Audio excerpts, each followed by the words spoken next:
그리고 오늘 좀 두 가지 사건이 있었었거든요. 하나는 전부건 지사님하고 우리 신원복 우리 지사님을 제 신방하고 같이 이렇게 예배를 하는데, 오늘 말씀을 가서 큐티 말씀을 나누면서 그런 얘기를 했어요. 아브라함의 하나님, 이삭의 하나님, 야곱의 하나님이 우리 두 분 집사님의 하나님이 되셔야 돼요. 집사님들, 제가 만나는 아이들 정말 이렇게 힘든 아이들이 참 많이 있거든요. 그 중에 정말 이렇게 우울증 있는 아이들도 참 많이 있고 자살 충동 느끼는 아이들도 참 많이 있어요. 그랬거든요. 그 얘기를 하자 갑자기 전부건 주사님이 막 눈을 비비시더라고요. 아니, 어제 잠을 못 주무시다고 해서 전 졸려서 비비는 줄 알았거든요. 그런데 찬송가를 주여 지난밤 내 꿈에 배웠으니 그 찬양을 부르는데 그냥 그 자리에서 그냥 막 통곡을 하시더라고요. 그래서 저도 울고 우리 집사님도 울고 신원복 집사님은 안 우셨어요. 아직은 좀 갈 길이 남으셨나 봐요. 그런데 제가 나중에 전부건 집사님한테 물어봤어요. 여쭤봤어요. 집사님 왜 이렇게 예배 중에 그렇게 우셨어요? 그랬더니 사실 자신도 죽고 싶은 생각을 수없이 한다고 그 얘기를 이렇게 하시더라고요. 그래서 제가 집사님한테 그렇게 얘기 드렸거든요. 집사님 그렇게 죽고 싶어 하지 마시고 제가 우리 교회에 힘든 애들 명단을 줄 테니까 이름 부르고 기도하시고, 그리고 우리 집사님이 자살하지 말고 끝까지 사셔야 우리 아이들에게 제가 해줄 말이 있어요. 집사님 그러니까 인생을 포기하지 마시라고 이렇게 이야기를 드렸어요. 그리고 오는 길에 우리 또 곽주희가 신방 요청을 했잖아요. 자기 할머니를 좀 만나달라고.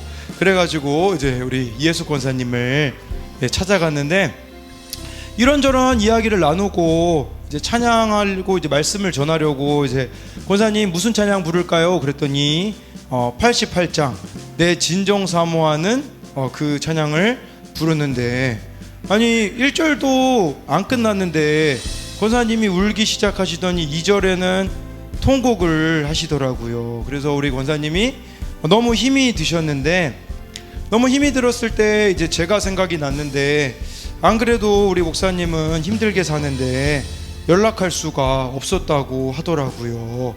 그래서 제가 권사님한테 권사님 그러라고 제가 여기 있는 게 아닙니까? 그러니까 언제든지 정말 힘들면 저한테 이야기해 주세요 라고 이렇게 오늘 와서 이 두 사건을 봤는데 떠오르는 말씀이 있더라고요.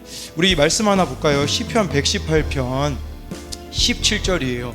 시편 118편 10절 말씀이 떠오르더라고요. 우리 시편 118편 17절 말씀이에요. 우리 같이 읽어보겠습니다. 시작.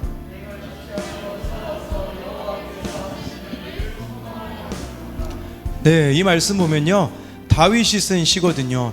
다윗이 얼마나 죽고 싶었던 일들이 많이 있었습니까? 큰 인생을 두고 봤을 때 사울 왕이 그렇게 이유 없이 죽이려고 따라올 때마다 죽고 싶지 않았겠습니까? 그리고요, 나중에 자기 아들 압살롬이 반역을 일으켰을 때 그때 진짜 죽고 싶지 않았겠습니까? 그리고 그 아들이 죽었을 때 정말 인생을 포기하고 싶지 않았겠습니까? 근데 그 모든 시련을 거친 다윗의 고백이 무엇입니까? 내가 죽지 않고 살아서 여호와께서 하시는 일을 선포하리로다.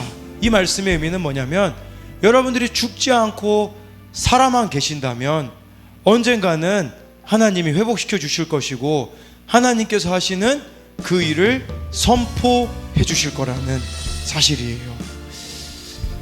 제가 보니까 우리 권사님에게 그런 얘기를 했어요. 이예수 권사님에게, 권사님 힘든 일 있으신 거 이렇게 막 이런저런 이야기를 해주시더라고요. 근데요 권사님 정말 힘들기 때문에 말씀 잘 들리시죠? 그랬더니 권사님이 그렇다고 하더라고요. 수요 예배마다 이렇게 설교할 때 보면 항상 눈물을 훔치시는 분은 우리 권사님이거든요. 고난이 있지만 그 고난이 축복인 이유는 뭔지 아십니까? 말씀이 들리는 거예요. 하나님이 나에게 주는 것 같아가지고 위로가 되신다고 그렇게 이야기를 하더라고요. 근데 권사님 핸드폰이 데이터가 안 돼가지고 어떻게 우리 권사님 말씀 들려드릴 수 있을까? 네, 여러분 데이터가 되는데 우리 교회 유튜브 채널 순화교 TV 매일 안 들으시는 분이 있다면 그거는 배가 부른 거예요. 우리 권사님은 듣고 싶은데도 데이터가 없어가지고 제가 오늘 이제 그 드림디포에 가서 메모리 카드를 사가지고 보니까 지금까지 제가 녹음한 거를 다 옮겨놨거든요.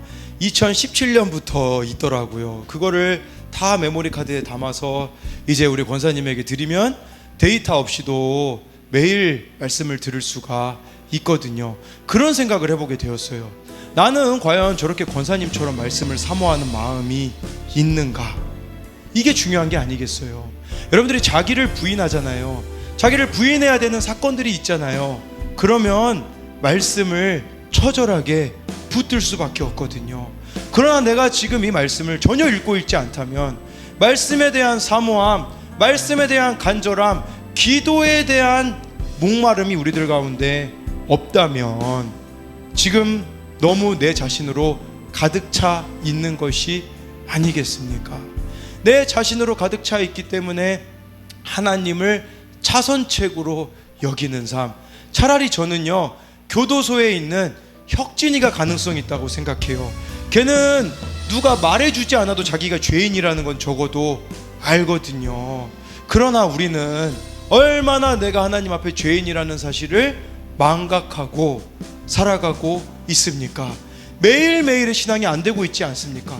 오늘 말씀 안 읽어도, 오늘 내가 기도 안 해도 괜찮은 채로, 괜찮다고 생각하면서 살아가고 있지는 않습니까?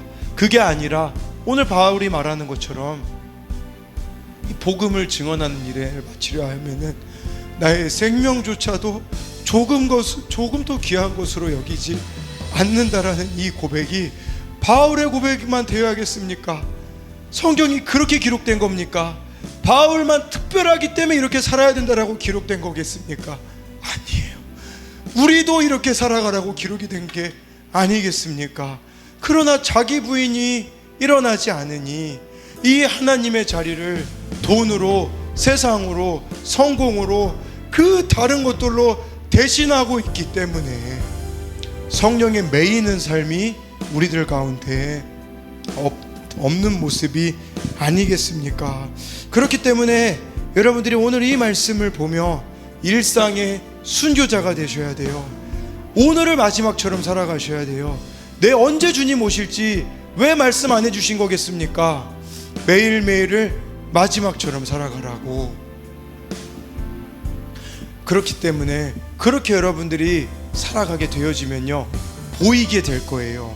성령님께 매이기 때문에 오늘 내가 누구를 만나야 되는지, 오늘 내가 어디에 있어야 되는지, 오늘 내가 무엇을 해야 되는지 성령께서 가르쳐 주실 겁니다.